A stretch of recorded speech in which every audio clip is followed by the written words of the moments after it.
Hello, so I'm here today to talk about a project that Humanly have been involved in, which is called Daybook. So the case study is about designing for and with people with learning disabilities. So Humanly is an award-winning design studio specialising in human-centred design for social impact. We work with a really wide range of organisations, local governments, charities, international NGOs, and a really wide range of, they're all there, or a sample are there. And we work with a really wide range of different people as well. So although today we're talking about working with people with learning disabilities, and that's sort of my personal background, we do work with a really wide range of people. So I'm not going to really introduce myself because that was a very thorough introduction, thank you. But yeah, I'm Ali. I'm a designer now with Humanly, but I have got a really diverse background. And actually, the project that I'm talking about today was one where I was brought in initially as a learning disability and autism specialist or expert, and with Humanly as the design lead. So that's how the process started. And then I, through that process, learnt more about the human-centred design process and started studying it and, went from there. So we were brought in initially to to design a digital consultation platform for people with learning disabilities. And this was an idea that the charity had. The charity was Voiceability, and this was the solution they had come up with, and they wanted us to design it. It was funded by the Department of Health, and the project lead was Voiceability. Humanly were brought in for research and design. There was Neon Tribe, which was the digital developers, and there was an independent impact and evaluation organisation, which was Public Perspectives. So that's how the project was run. What we did, because obviously we were presented with a solution of it's going to be an online platform for consultation for people with learning disabilities, was actually look at the problem. So we took it right back to the start, following the human-centred process, and rather than going, right, we know that the solution is going to be a digital consultation platform, we actually need to find out what the problem is. So we looked at the current consultation model, which to be honest is difficult for anybody, but it is particularly problematic for people with a learning disability. It involves a lot of focused, closed questions, which can be perceived by some people with learning disabilities being a test of your own ability. And people are very aware of power inequalities, so questions can be really problematic. Often requires a written or verbal response. So if you're not able to write or to communicate verbally, it's easily to be excluded from that. Often there are centralised meetings during office hours in a location you might not be familiar with.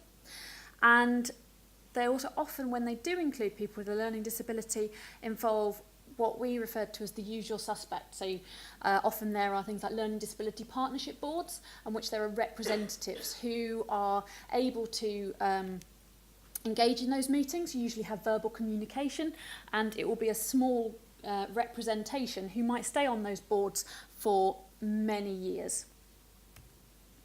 So what this means is that actually people with a learning disability don't get much of a say in the decisions that affect their lives.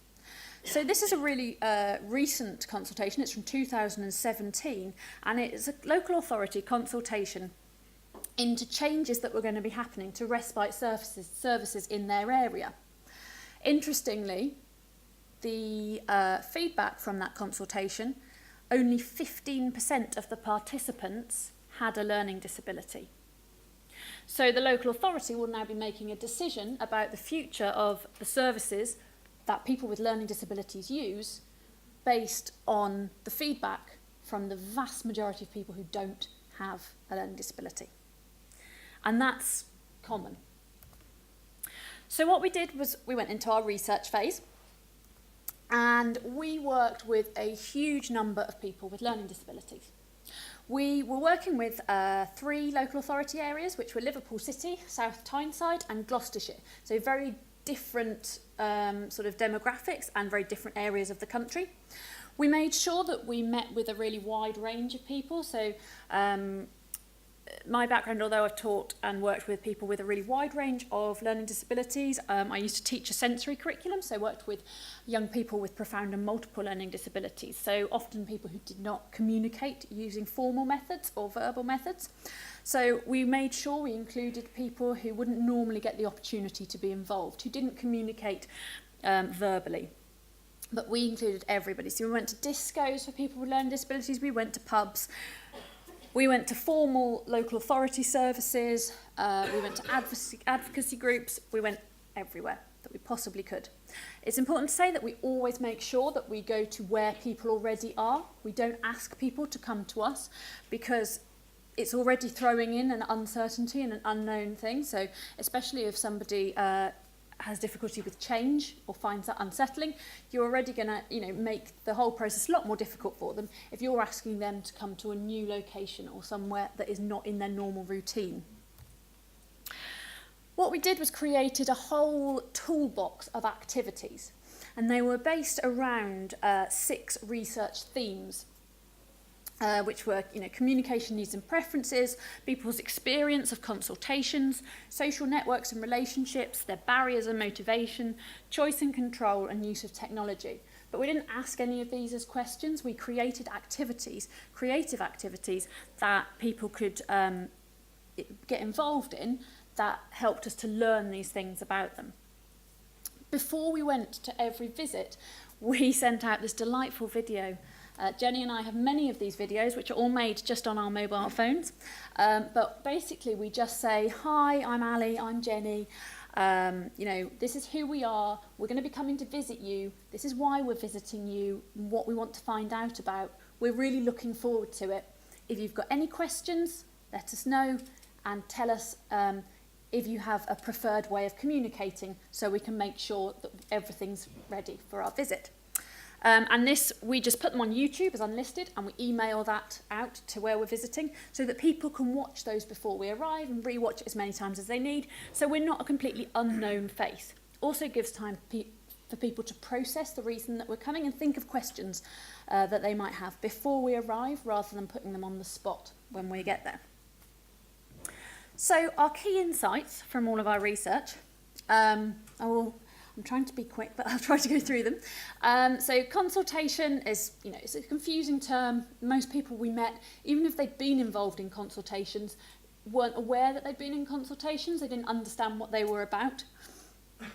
Questions can be misleading for people with learning disabilities. It's a really important point, and it's been written about by a lot of people, that questions can, like I said, appear to be a test of somebody's ability, but we also heard examples during our research of a lot of people who knew individuals really well and had been present with them in, for example, review meetings where they'd been asked direct questions, and the answers that were given weren't necessarily representative of what that person might say outside of that context, because in that context, with a professional asking them questions, they are aware of what they, maybe what that person might want to hear, or there's a lot of different things going on, and it's just worth remembering that questions can be really problematic, because it is a very sort of traditional way of consultation, is sort of the questionnaires and direct questions and what people think about stuff.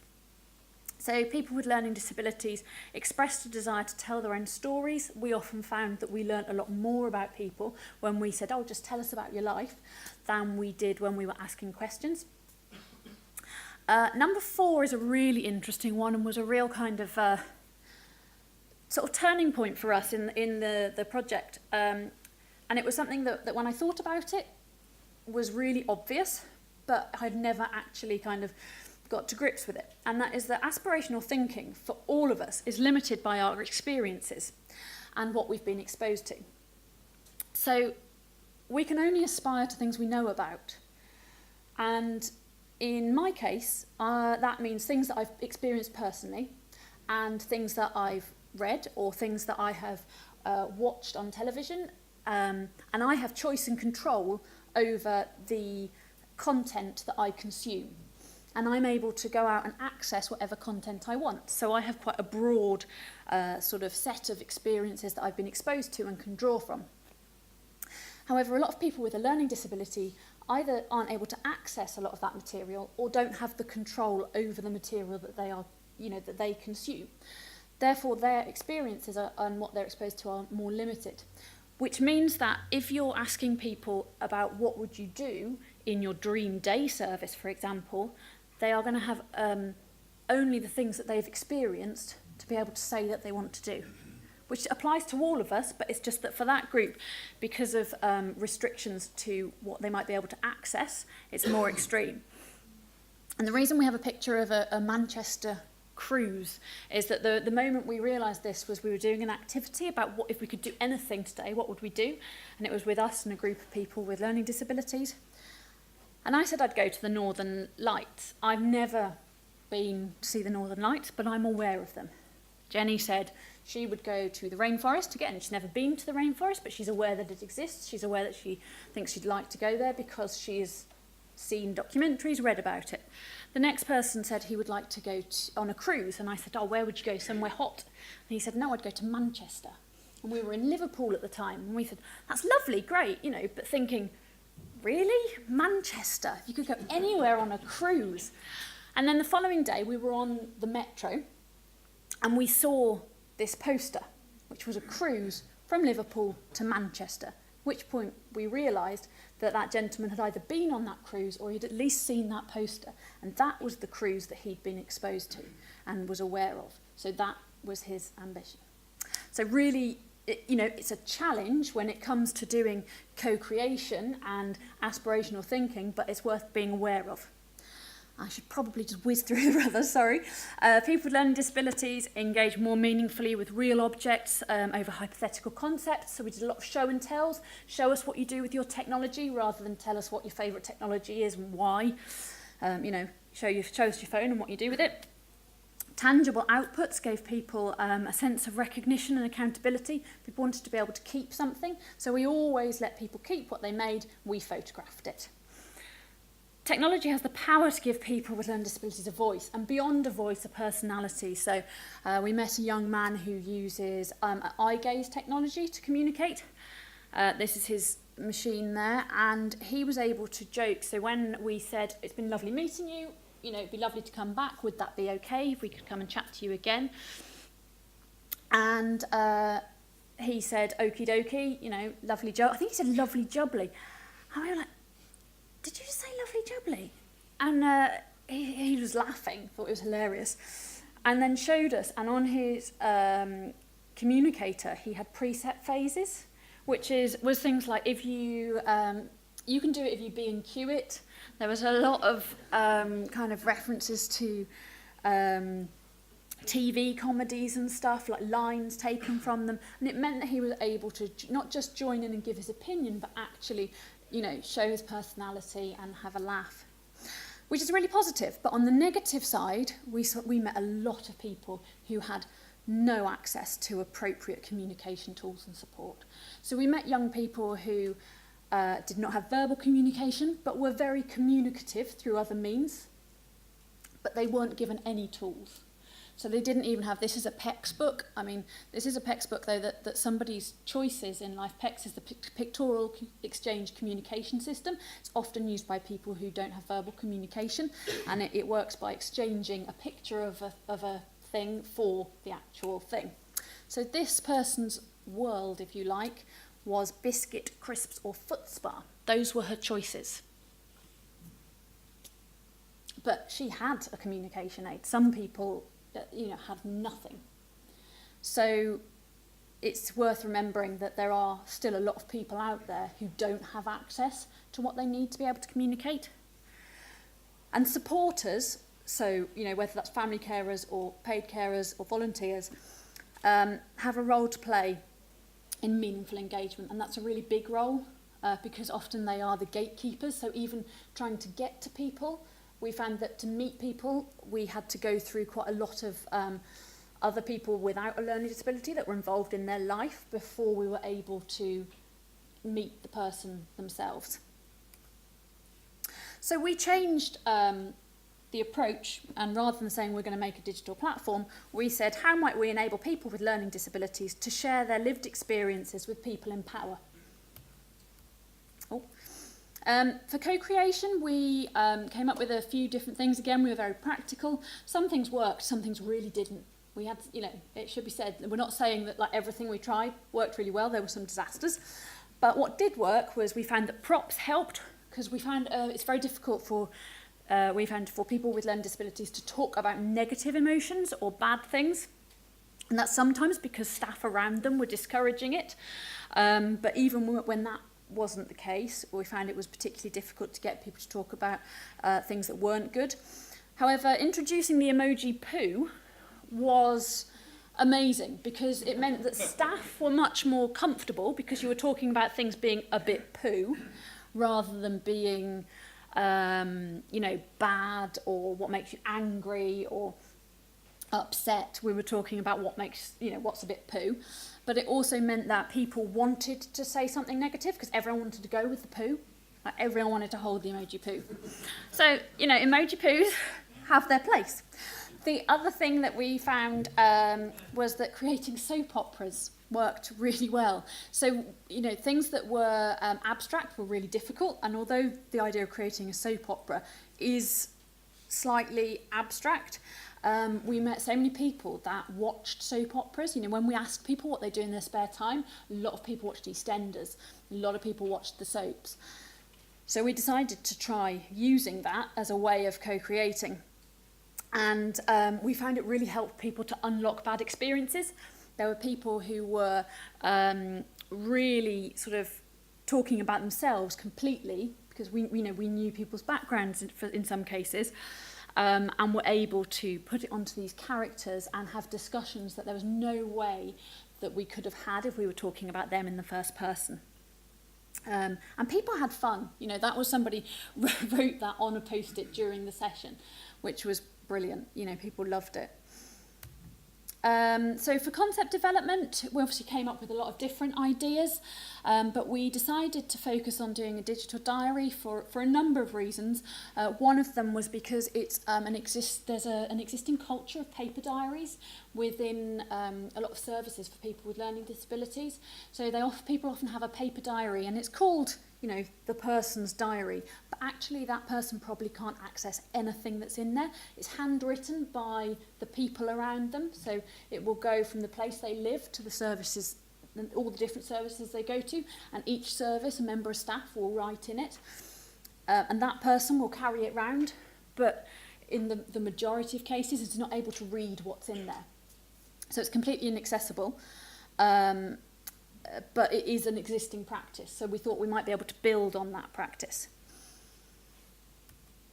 So for prototyping, we did a couple of things. We tried using disposable cameras, which we made different coloured cases for, and gave them to a young man we'd met on several occasions. He had a very vocal, very nice but very vocal support worker, and it meant it was quite difficult to have a conversation with him individually. He didn't have verbal communication, but he was able to use a tablet to communicate using symbols. But we left him with this camera kit and a stamped addressed envelope, and he kept it for 2 weeks. He was thrilled with it, loved it, put it straight in the bag on the back of his wheelchair, and was really proud that it was his kit. And we said very sternly to his support worker, this is not for you. We do not want to see photos that you've taken, and we will know, because if they're pictures of shopping trolleys, because he had a real bee in his bonnet about shopping trolleys, we will know you've taken them. So we made it very clear. And we got them back, and it was really clear that actually the young man had taken the vast majority of photos himself, and they were things that he was enjoying and he was proud of. Didn't solve the problem of the negatives, because the only negative photos we got were 3 of shopping trolleys. But, you know, it was still quite useful. We then tried using a WhatsApp group with somebody with a learning disability, and to see if that like behaviour could be sustained and whether prompts made any difference. And that worked quite well. And I think my next is a video, yes. So this is what we ended up with. Daybook is a digital diary for people with learning disabilities. It has been developed with the help of lots of people with learning disabilities.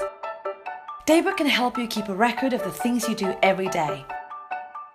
You can save happy memories and important moments, whether they are good or bad. Daybook is a web app, which means that you can use it on a smartphone, computer or tablet. As long as you have an internet connection, you can use it anytime, anywhere. When you want to add a new entry to Daybook, you can choose what you want to talk about, how you feel about it, and then add more information about taking a short video, a photo, or writing something. You can use Daybook instead of a paper diary to show different people in your life what you have been doing. You can use it to share your achievements or worries with people if you want to. By using Daybook with someone who supports you, they can get to know you better. For example, they can find out what's important to you and what makes you happy or upset. You can look back through your diary to show people what you have done in the past. You can search Daybook by topic or feeling to find things that have happened in the past. This might be helpful if you have reviews, or if you're asked about your experience of something. You can choose what kind of memories you want to see, like good memories about work or food. If you want, you can share your diary entries with service providers. This will help them to understand your life and what you like and don't like. This can help them to make better decisions about how they can best support you and others like you. Daybook keeps all your memories in one place. To find more about how you can get started with Daybook, visit www.daybook.org.uk. So we then piloted it in 4 areas across the local authority. And then Humanly won the UX UK Award 2017, not-for-profit, for the process and the design of Daybook, which obviously we were quite pleased about. And I've tried to keep it as short as possible. That's Daybook.